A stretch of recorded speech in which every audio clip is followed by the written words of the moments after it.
Olá, povo de Deus, sábado da quinta semana do tempo pascal, Atos 16, de 1 a 10. Algumas questões saltam aos olhos de quem vem acompanhando nossas reflexões ao ler o trecho de hoje. A primeira é em torno a Timóteo. Para onde foi Barnabé? Por que Paulo escolhe justamente um convertido filho de união ilegítima? Se Timóteo já era batizado, qual o significado da circuncisão? E a segunda questão são as constantes intervenções do Espírito, contrariando sempre o rumo que Paulo traçava, desviando-o para outros lugares.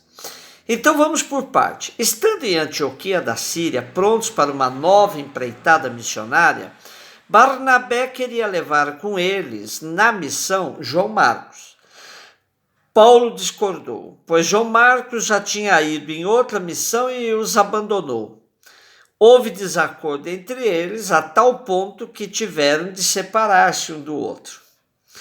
Quando Paulo chegou a Listra, recebeu boas notícias sobre um discípulo de nome Timóteo. Esse nome grego tem dois significados: o que respeita os deuses ou aquele que honra a Deus. Como era um nome grego, o primeiro significado está bem de acordo com a cultura politeísta helênica. O segundo significado está bem mais próximo de um grego convertido ao cristianismo.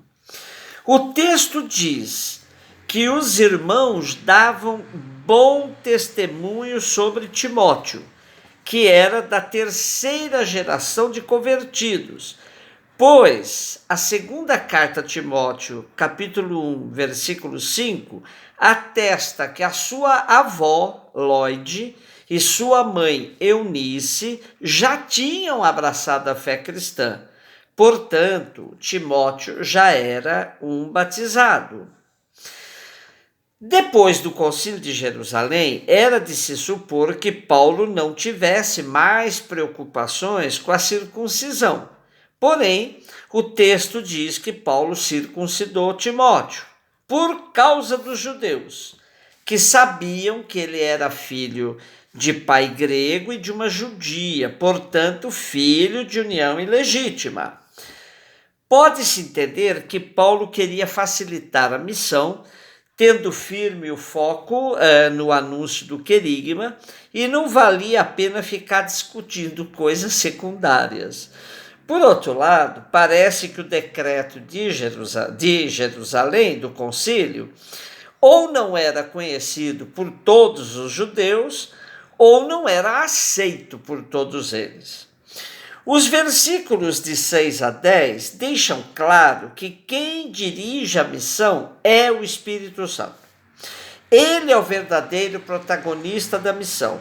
É uma regra que precisa ser observada até hoje na igreja. Não existe missionário que se auto-envia. Toda ação missionária é obra da igreja. Ela é quem tem autoridade para enviar alguém em missão.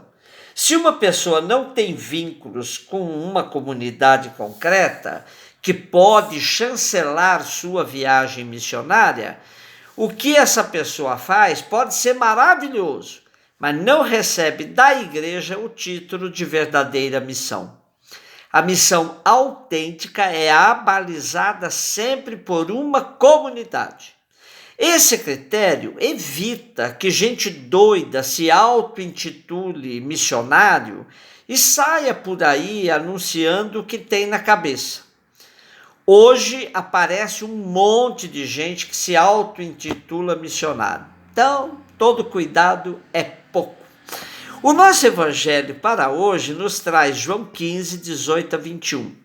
O começo deste capítulo nos fala tão bem e profundo sobre o amor, como vimos ontem, que o contraste com o ódio que Jesus fala do mundo contra os que pregam e vivem o amor fica gritante. É importante que entendamos o significado da palavra mundo em João. O mundo pode significar o universo, o cosmo, que é sempre bom, harmônico, bonito, pois é obra de Deus. O mundo também pode significar humanidade, amada e querida por Deus, mas que tem as suas ambiguidades e está dividida. Nela há os que se amam entre si e amam a Deus, há os que não aprenderam a lição do amor e vivem se digladiando, e ao mundo também, o terceiro significado, identificado com o sistema político, religioso do final do primeiro século, que persegue e mata os cristãos. A esse terceiro sentido se refere hoje Jesus quando diz: se o mundo vos odeia, sabei que primeiro me odiou a mim. E a mesma perseguição que fizeram a Jesus farão também com todos aqueles que o seguem. Se por um lado Jesus serve de referência para a lei do amor, por outro também se configura como referência para a rejeição. Nesta ótica, percebemos que os cristãos são chamados a viver no mundo fazendo a diferença. Não uma diferença superficial, medíocre, por causa de traje, por ser um esquisito no mundo. Não, a diferença é outra. Vamos recorrer a um texto antigo que trata para nós, os cristãos de nossas comunidades, lá do segundo século cristão, por volta do ano 120, para a gente ver como é que era esse fazer diferença. Se chama Carta a Diogneto. Vejamos um trecho. Os cristãos não se distinguem dos outros homens nem por sua região, nem por sua língua, nem por seus costumes. Eles não moram em cidades separadas, nem falam línguas estranhas, nem têm qualquer modo especial de viver. Sua doutrina não foi inventada por eles e nem se deve ao talento e à especulação humana. Não seguem opinião humana alguma, como vários fazem. Moram alguns em cidades gregas, outros em bárbaras, conforme a sorte de cada um. Seguem os costumes locais quanto à roupa, o alimento e a todo o resto estilo de viver. Eles testemunham um modo de vida admirável.